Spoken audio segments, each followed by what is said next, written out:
partir do verso 25. Vou usar a revista corrigida, versão Lucas 10, a partir do verso 25. Vamos fazer essa leitura juntos. A partir do verso 25. Diz assim a palavra de Deus. E eis que se levantou um certo doutor da lei, tentando e dizendo: Mestre, que farei para herdar a vida eterna? E ele lhe disse: que está escrito na lei? Como lês? E respondendo ele, Jesus, disse: Amarás ao Senhor teu Deus de todo o teu coração, e de toda a tua alma, e de todas as tuas forças, e de todo o teu entendimento, e ao teu próximo como a ti mesmo. E disse-lhe: Respondeste bem, faze isso e viverás. E disse-lhe: Ele, porém, querendo justificar-se a si mesmo, disse a Jesus: E quem é o meu próximo?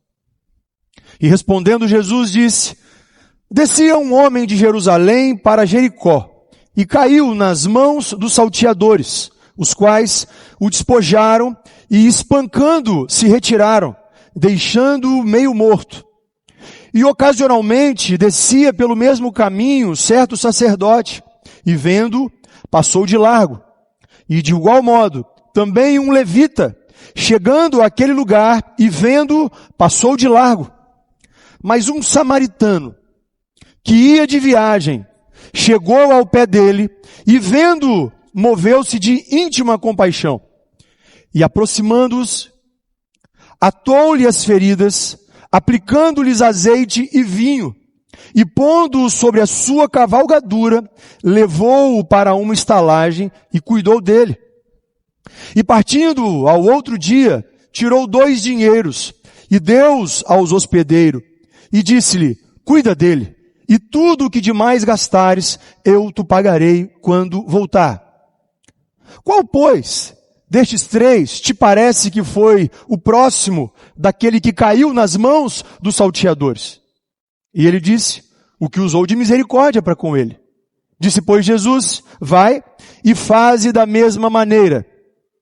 E aconteceu que, indo eles de caminho, entrou numa aldeia, e certa mulher, por nome Maria, Marta, o recebeu em sua casa. E tinha esta uma irmã, chamada Maria, a qual, assentando-se também aos pés de Jesus, ouvia a sua palavra.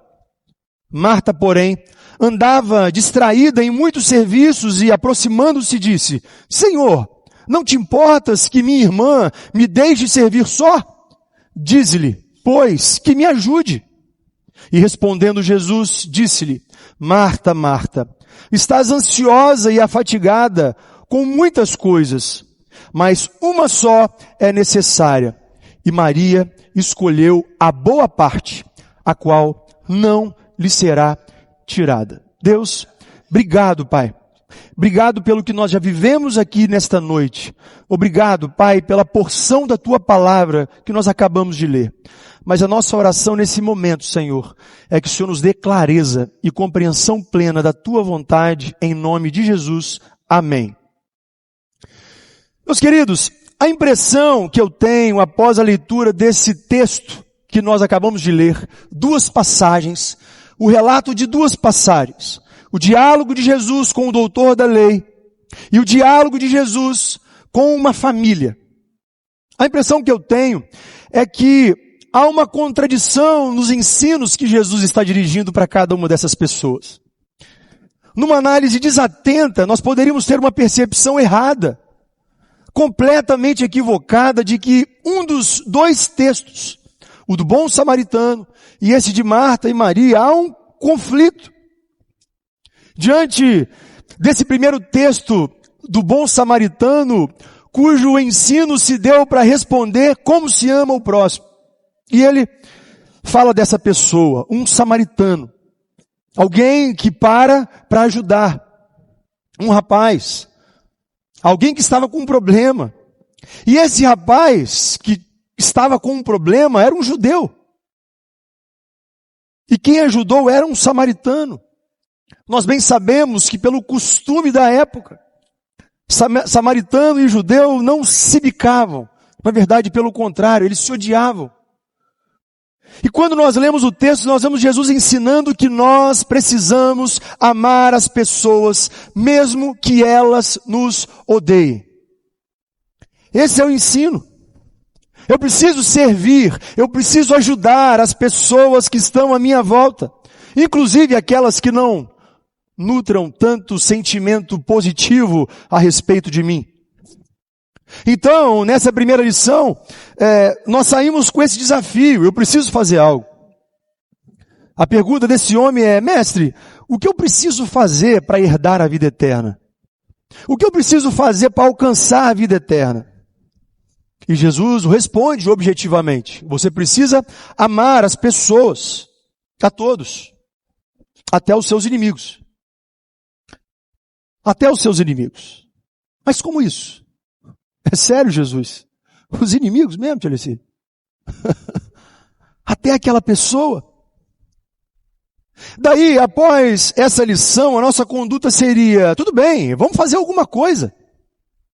Vamos sair daqui hoje, vamos mandar o WhatsApp para aquela pessoa que você não gosta tanto e dizer: eu te amo. Vamos resolver esse problema de algum jeito, vamos dar um jeito.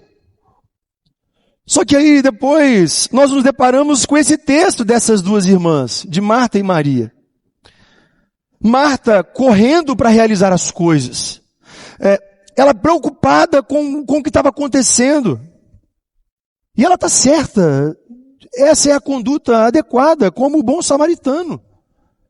É preciso servir, é preciso ajudar, é preciso gastar, é preciso cuidar. Eu estou recebendo Jesus na minha casa. Ela está certa. Ela está fazendo tudo. Mas a irmã dela está sentada nos pés de Jesus e está ouvindo, só. Ela só está ouvindo. Daí ela repreende a Jesus e diz: Jesus, você não está vendo o que está acontecendo? Eu estou me matando aqui de trabalhar. Há tanta coisa por fazer, Senhor. Ela precisa servir, Jesus. Ela precisa realizar. Então, Jesus ensina algo que é paradoxal. Na lógica do bom samaritano seria: ok, você já aproveitou. Agora, vamos cuidar, vamos trabalhar. Agora vamos servir. Levanta, vamos realizar. Só que Jesus, ao invés disso, Jesus repreende aquela que está servindo. Ele repreende aquela que está gastando. Ele repreende aquela que está se dedicando. E fortalece aquela que aparentemente não está fazendo nada. Qual é a lógica dessa lição? Eu poderia então pensar que o que importa é sentar nos pés de Jesus e não fazer nada, apenas receber. E aí para a dúvida. O que eu faço, Jesus? O que eu faço? Qual é a lição aqui? E o que é importante entender, igreja, é que o evangelista Lucas, ele é muito cuidadoso, minucioso. E a narrativa entre esses dois textos é uma narrativa que tem toda lógica, tem todo sentido. O evangelista Lucas nos mostra essas duas narrativas e demonstrando claramente que há dois tipos de pessoas que veem dois tipos de Jesus. Dois tipos de pessoas que veem duas percepções de Jesus. Uma primeira, representada por esse mestre da lei, um perito da lei, um expert da lei da época, que vê Jesus de um jeito. Um outro tipo de pessoa representado aqui por uma mulher que vê Jesus de outro modo. E sabe, pode ser exatamente esses dois tipos de pessoas que estão presentes aqui nesta noite. Primeiro grupo de pessoas são aqueles que veem a Jesus como o doutor da lei, viu Jesus. E você percebeu no verso 25 da nossa leitura, que ele se refere a Jesus de um jeito muito polido, muito formal, respeitoso. Ele disse: mestre, mestre. O que eu farei para herdar a vida eterna? Mestre. Essa é a primeira forma de enxergar Jesus, como um mestre. Ele chega diante de Jesus de um modo respeitoso, porque ele sabe da grandeza desse homem. Ele sabe o que esse homem representa. Ele sabe da sua relevância. Ele tem conhecimento de quem é Jesus. Ele o aborda com respeito. Como todos nós aqui que estamos aqui nessa noite, tratamos Jesus. Com respeito. Mestre, eu tenho uma pergunta. Eu tenho uma pergunta para fazer. E essa é a pergunta daqueles que consideram Jesus um mestre. O que eu faço para ganhar a vida eterna? O que eu faço para herdar a vida eterna, para conquistar a vida eterna? Ah, querido, essa é a pergunta daqueles que estão aqui e consideram Jesus um mestre. A verdade é que essa pergunta arrastou e arrasta milhões de pessoas para a igreja. Na verdade, essa é a pergunta que nos trouxe para a igreja. O que eu faço para herdar a vida eterna? O que eu faço para não passar pela morte eterna? O que eu faço para não ser condenado eternamente à morte? Eu também estou aqui por causa dessa resposta. Eu também quero essa resposta. E daí, Jesus, nesse diálogo com esse homem, com esse perito da lei, um entendedor da lei, Jesus o responde com outro questionamento. Jesus o responde com uma outra pergunta e diz assim para ele: você é perito na lei, como é que você entende a lei? O que você entende da lei? Afinal, ele era um conhecedor. E a maioria dos doutores da lei, fariseus, dariam a mesma resposta para isso. Eles entendiam que a lei se resumia nessas duas assertivas. Amarás o Senhor teu Deus de todo o teu coração e de todo o teu entendimento.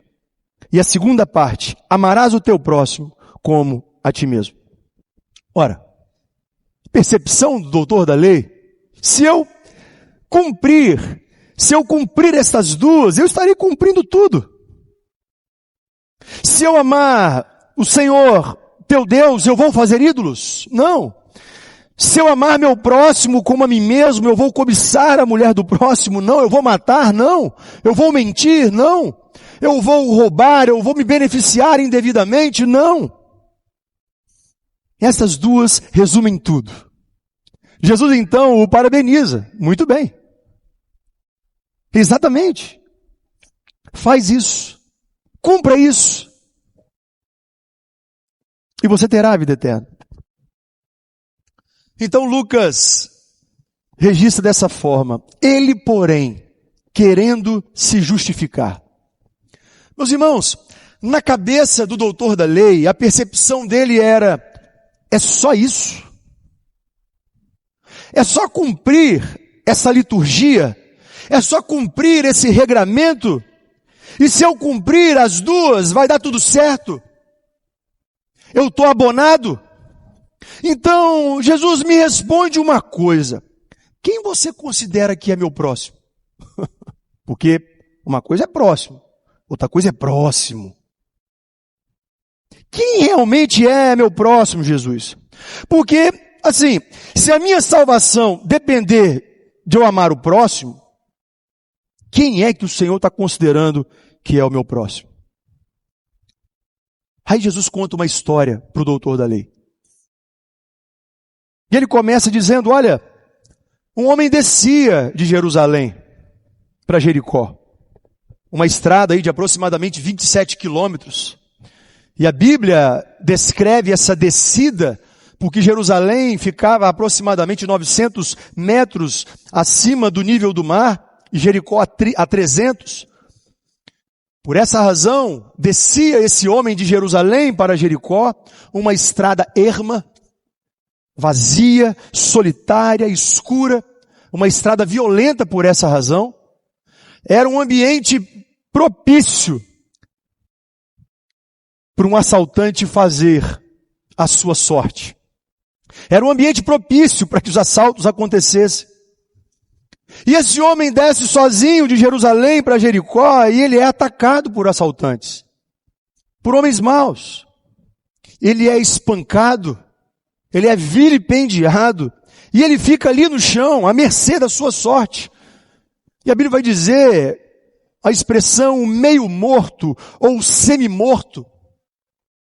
Esse homem não devia nem conseguir se mexer, não havia energia, pouca vida ou meia vida. Roubaram tudo dele. Então, dois homens passam diante daquela cena. O primeiro homem, um sacerdote, também vem de Jerusalém para Jericó e vê o homem caído. O sacerdote o vê e passa ao largo, passa longe, passa na espreita. E o motivo principal do sacerdote ter passado ao largo, que é o mesmo motivo pelo qual o levita também passou ao largo. Os dois trabalhavam no templo. Eles serviam no templo. E para isso, eles não poderiam estar impuros. Eles não poderiam estar sujos. Então, qual é o problema? Eles viram uma pessoa caída, semi-morta, e se parassem para ajudar, e essa pessoa estivesse morta, eles estariam impuros, e deveriam permanecer assim por 7 dias, que seria o período da purificação. Aqueles dois, tanto o sacerdote quanto o levita, eles não ajudaram aquele homem em nome de Deus. Sem dúvida alguma. Ora, quem irá para o templo? Quem irá realizar os serviços que eu preciso realizar? Não, eu não posso ajudar. Em nome de Deus, eu não posso. Há uma provocação de Jesus aqui, porque os sacerdotes eram responsáveis pela saúde pública. E esse homem não ajuda. Não ajuda. Os sacerdotes eram líderes da nação responsáveis pela saúde pública. E os levitas, por sua vez, pela distribuição de recurso aos pobres. Que paradoxo. Eles não ajudaram. Eles existiam para cuidar dos necessitados. Porém, em nome da estrutura, em nome da liturgia, em nome da máquina, eles deixaram de fazer o que deveriam fazer. Eles se esqueceram do texto de 1 Samuel, que diz que é mais importante obedecer do que sacrificar. Esqueceram-se. Sem dúvida alguma, para Deus, aquele homem caído era muito mais importante do que a cerimônia. E eles passam ao largo. Eles passam ao largo. E Jesus segue com a lição. Ele diz, olha, mas um samaritano, verso 33, que ia de viagem, chegou ao pé dele e vendo-o, moveu-se de íntima compaixão. Queridos, há uma provocação aqui, porque a vítima era um judeu.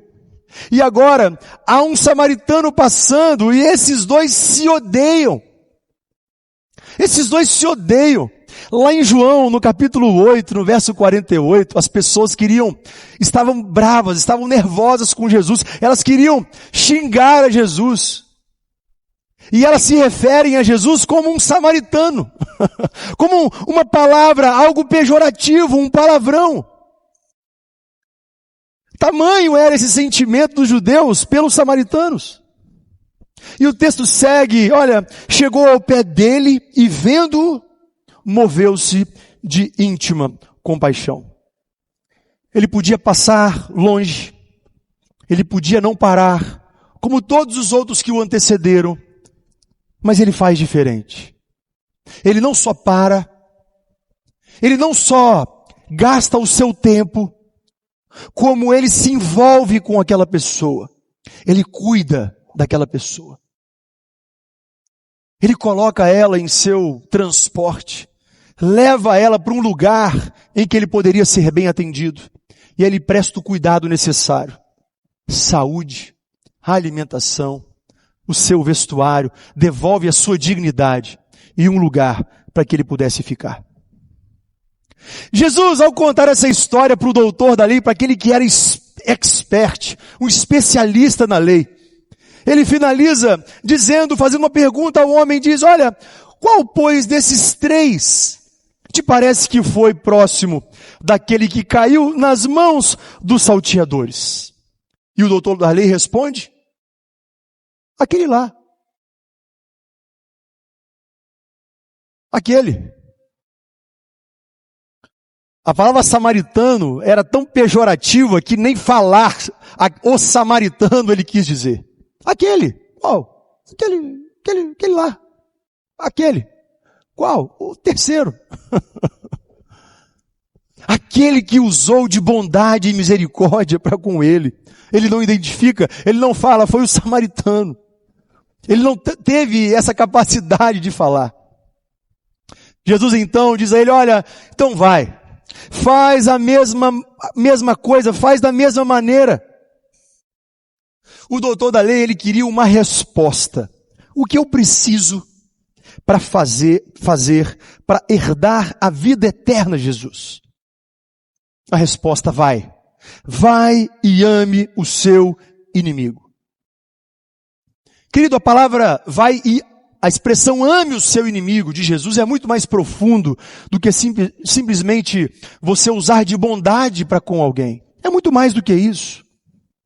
Gaste, se desgaste, pare sua caminhada, dedique o seu tempo, perca o seu tempo, dedique a sua vida. Em outras palavras, o que Jesus está dizendo, olha, sabe aquela pessoa que você não tem tanto afeto? Sabe aquela pessoa que lhe fez mal? Sabe aquela pessoa que lhe quis mal em algum momento da sua vida? Ajude ele, ajude ela. O que Jesus está dizendo nesse texto é que para herdar a vida eterna você precisa obedecer à lei de Deus. Mas isso é impossível aos homens. Impossível. O que Jesus queria que esse doutor da lei entendesse é que para herdar a vida eterna é preciso fazer o que a lei manda. Porém, a lei não é para os seus atos, a lei mira o coração. E o coração não consegue cumprir a lei de Deus. Olha, doutor da lei, é impossível fazer o que a lei manda. É impossível através do herdar a vida eterna. Não é isso. Cumpra a lei. Só que a lei não alcança só os seus atos. A lei mira o seu coração. E eu sei que no seu coração você odeia algumas pessoas. E você não tem controle sobre as suas emoções. Queridos, é como se eu falasse nesse momento a você. Pense em alguém agora. Pense que você não gosta tanto. Pode pensar. Pode pensar que eu sei que você tem. Pensa. Pensou? Pensou? Então, ó, 1, 2, 3, já. Ama. Pronto. Amor? Tá bom? Amor. Certo? Não? Você tem controle sobre o seu coração, sobre as suas emoções. Agora eu vou pensar diferente. Agora eu vou agir diferente sobre aquela pessoa. Eu vou pensar diferente sobre ela. Nós não temos controle. Ah, doutor da lei, se você não fizer com o coração, você não está cumprindo a lei. Não está. E se não cumprir a lei, você não vai alcançar a vida eterna. Perito da lei. Será preciso um outro jeito. Será preciso outra forma. Se você continuar vindo a mim, pensando que eu sou um mestre que lhe dará regras para obedecer, você não tem capacidade de me seguir. Não tem. Querido, isso é muito importante. Porque por vezes nós vemos Jesus, nós encaramos a nossa vida espiritual, o nosso relacionamento com Deus, como uma liturgia, como um conjunto de regras, um conjunto de dogmas, que eu vou ticando aquela lista e cumprindo aquelas regras. A gente pergunta, o que devemos fazer? E a resposta de Jesus vai ser: vocês não vão conseguir fazer. Não vão. Não vai funcionar. As pessoas que veem a Jesus como mestre se resumem a essa pergunta: Jesus, o que eu devo fazer?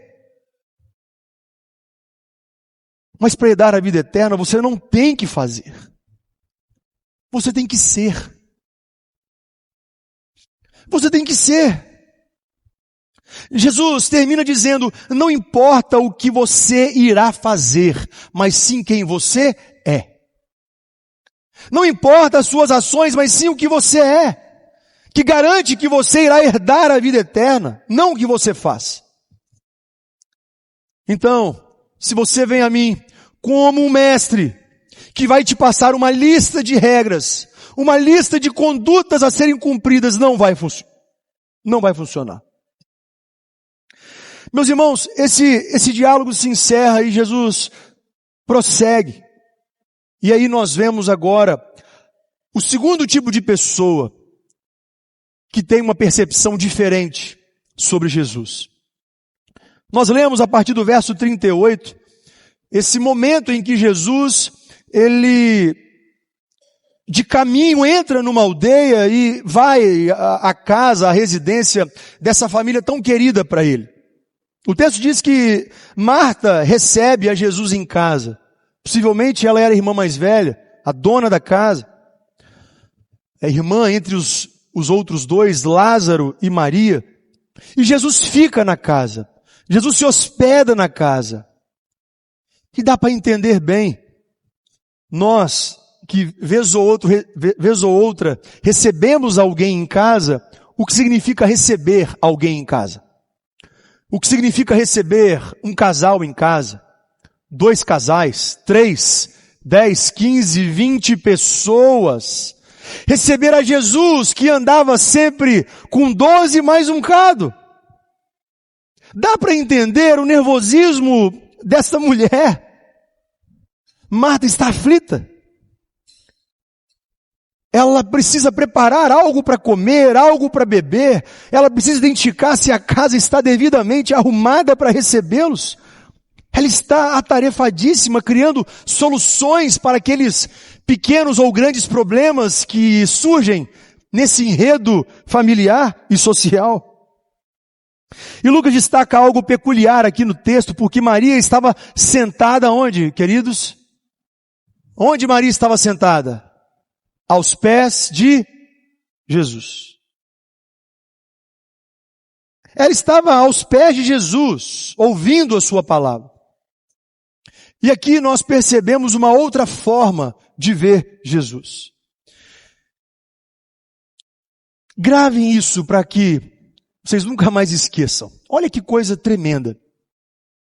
Existem 3 textos que citam essa mesma Maria. Lucas, capítulo 10.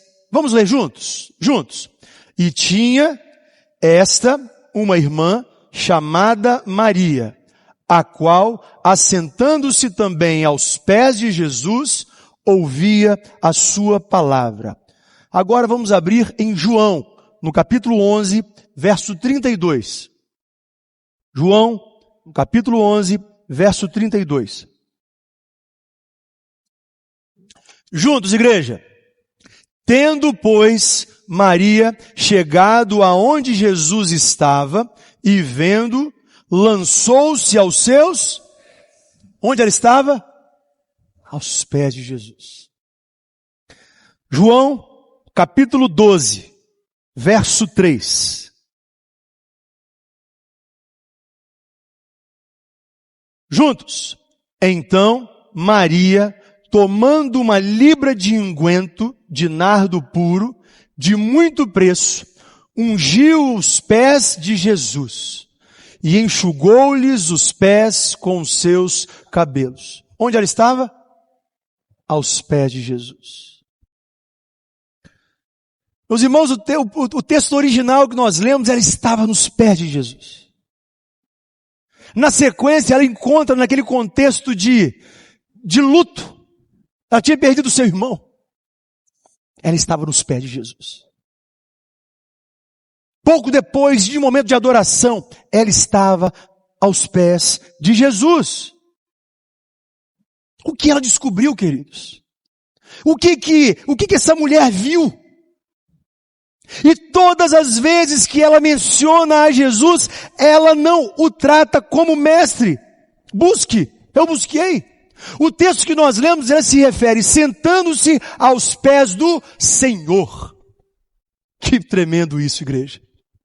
No contexto original desta palavra, que palavra é essa, Senhor? E a gente vai buscar, e o texto original vai remontar a uma expressão, Maria sentando-se aos pés de Yeshua.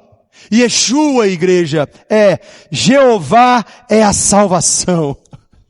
Querido, que tremendo, porque o texto está dizendo, a sua irmã Maria sentando-se aos pés da salvação, daquele que é a salvação. Um segundo tipo de pessoa que vê a Jesus como Ele verdadeiramente é. Sabe, ou você está aqui questionando a Jesus como um mestre e perguntando a Ele o que você precisa fazer, ou você está aqui com a percepção adequada. Você está aqui hoje com a percepção correta, vendo-o como a sua salvação e desejando a Ele que Ele te refaça, que Ele te renove. Mestre, eu estou aqui para o Senhor me refazer. Eu não estou aqui, Senhor, para cumprir regras. Eu estou aqui para te conhecer mais. O que essa mulher descobriu, querido? O que essa mulher descobriu que o doutor da lei não entendeu? É que ela não precisa perguntar para ele o que ela deveria fazer. Ela entendeu que a única forma é se ela fosse refeita por aquele homem. Ela entendeu.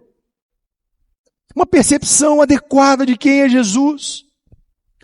Ela entendeu o que o doutor da lei não entendeu. Que a salvação não está em algo, em fazer algo que Jesus diria. Não. A salvação não é uma lista de regras. A salvação é um homem, o qual nós devemos nos render todos os dias. E o nome dele é Jesus Cristo. Glória a Deus. A salvação é uma pessoa. O nosso Senhor Jesus. É tudo sobre Ele. É tudo por Ele. Tudo vem dEle. Maria descobre isso e ela pega então o perfume mais caro de todos, ela quebra sobre Jesus, ela quer dedicar o melhor que ela tem àquele que é a sua salvação. Jeová, a minha salvação. Ao invés de uma gotinha, ela quebra aquele frasco de um perfume puro. Uma quantia ela gasta aqui equivalente a 1 ano de trabalho. 1 ano de salário de um trabalhador. Era um perfume usado para honrar as pessoas que visitavam as casas. Costumava-se usar uma gota na cabeça da pessoa que visitava. Só que Maria dá uma lição clara, ela comunica a todos que Jesus é tão extraordinário que ela lava os pés de Jesus, demonstrando que a parte mais suja do corpo de Jesus é mais valiosa do que a cabeça de qualquer outro convidado que pudesse aparecer. Que forma bendita de ver a Jesus. Querido, para Maria, Jesus era a própria salvação em pessoa, sentado ali na sala dela. Ela não tinha outra forma de se expressar, senão lançando aos pés de Jesus, senão ficando ali, senão demonstrando um desejo, um sentimento de quebrantamento. E sabe, a pergunta nessa noite é, de que forma você aborda Jesus? De que forma você vê Jesus? De que forma você se relaciona com Ele? Maria entendeu que antes de desejar ser o bom samaritano, antes de realizar atos como o do bom samaritano, é preciso reconhecer que nós somos esse homem, essa pessoa semi-morta à beira da estrada, deixado ao largo. Querido, na nossa alma, essa é a nossa condição. Talvez o nosso exterior, nós sejamos apresentáveis, bem vestidos, mas no nosso interior nós somos aquela vítima caída no chão, espancado por assaltantes, por um assaltante especificamente chamado pecado. Nossa condição é essa. Lá em Apocalipse, o texto vai definir todos nós como pobres, cegos e nus diante de Deus. E assim nós vivemos na esperança de que alguém nos ajude. E de repente nós estamos ali no chão, vitimados pelas circunstâncias.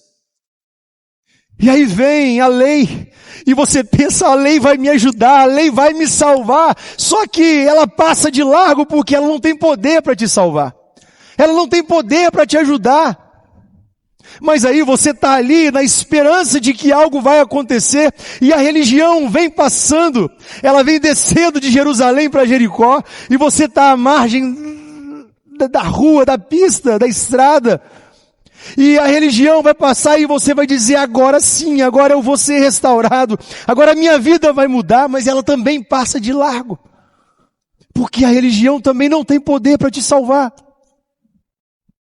Até que enfim, vem descendo nesse caminho, aquele a quem nós éramos inimigos, aquele que nós desprezamos, aquele que nós desonramos, mas ele para e o seu coração se enche de íntima compaixão por mim, por você. Ele para, ele olha a nossa alma, e ele começa a tratar das nossas feridas, uma a uma. Feridas que nem você sabe que verdadeiramente existem, mas elas estão ali.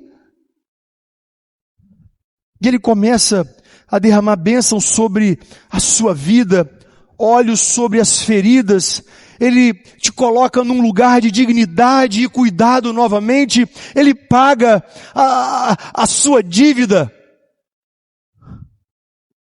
Ele paga a sua dívida por um preço caro, um preço altíssimo. O seu próprio sangue, para que nós pudéssemos ser restaurados. E ele não só faz isso, ele ainda promete em dizer, olha, se porventura faltar algo, eu vou voltar e eu vou pagar. Glória a Deus por isso. Ah, querido, que promessa bendita. Que forma bendita de ver a Jesus. Antes de querer sermos o bom samaritano, entenda uma coisa, nós somos aquela pessoa caída no chão. E o nosso bom samaritano é Jesus Cristo, o nosso Senhor. Glória a Deus, porque Ele parou no nosso caminho. Ele parou. Ele parou no nosso caminho. Jesus ensina claramente a esse perito da lei. É impossível. Mas aquele que faz o impossível chegou no seu caminho. Para nós é impossível. Mas aquele que troca corações, um coração de pedra por um coração de carne, chegou no nosso caminho. Ele chegou no seu caminho. Ele quer transformar essa dúvida na certeza de que através dele é possível herdar a vida eterna.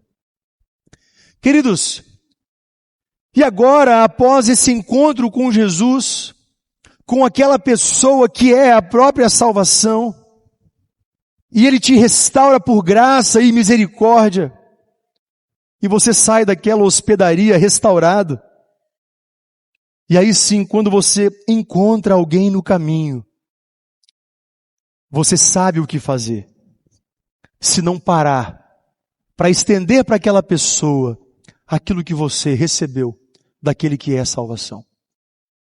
Meus irmãos, eu não tenho dúvida alguma que o Senhor quer nos restaurar nesta noite. Ele quer nos restaurar, Ele deseja nos restaurar. Eu não sei como você chegou aqui nesta noite, eu não sei como você enxerga Jesus, como você enxerga a riqueza da vida espiritual. Mas talvez a sua pergunta ao chegar aqui nesta noite tenha sido: mestre, o que eu faço para herdar a vida eterna? O que eu faço? Mas a pergunta nesta noite não é essa.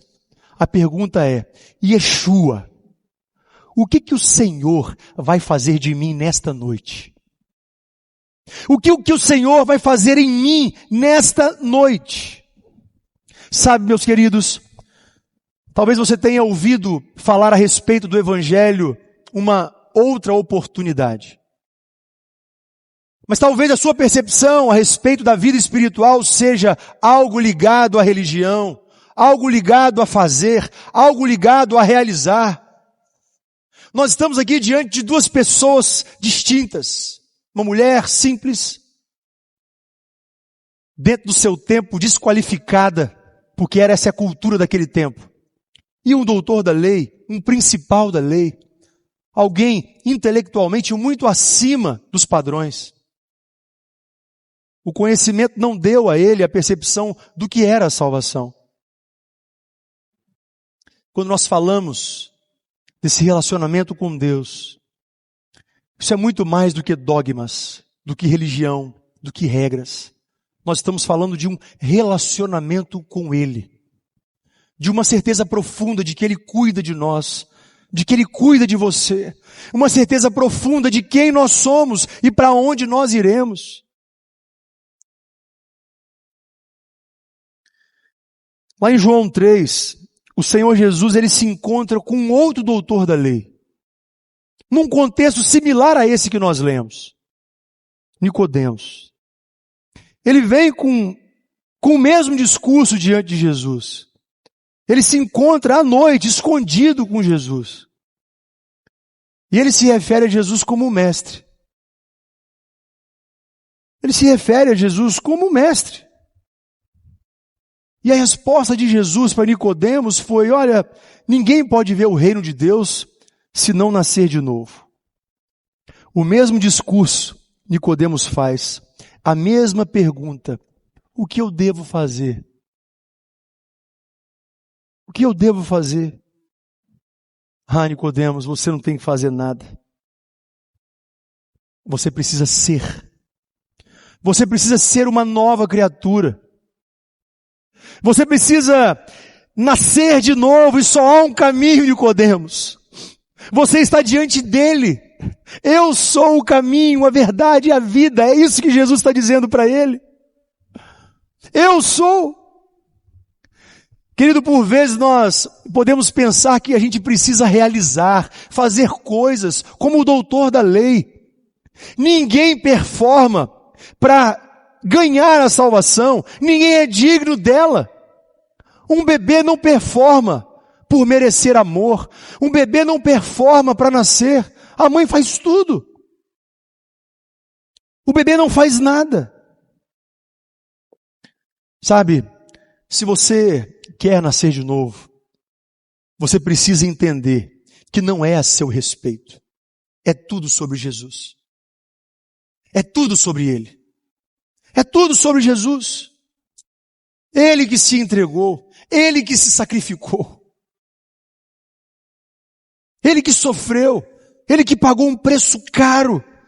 E é Ele que vai te sustentar. Ele que vai te alimentar. Ele que vai cuidar de você. É tudo sobre Ele. Sabe, meus queridos, quando nós falamos de salvação, existe uma pecha no nosso meio em dizer: ah, sou salvo em Jesus. Isso não é para mim. Há um escritor que traz uma lição tão maravilhosa quanto a isso, em dizer que a salvação é um processo. E eu creio nisso. No seguinte sentido: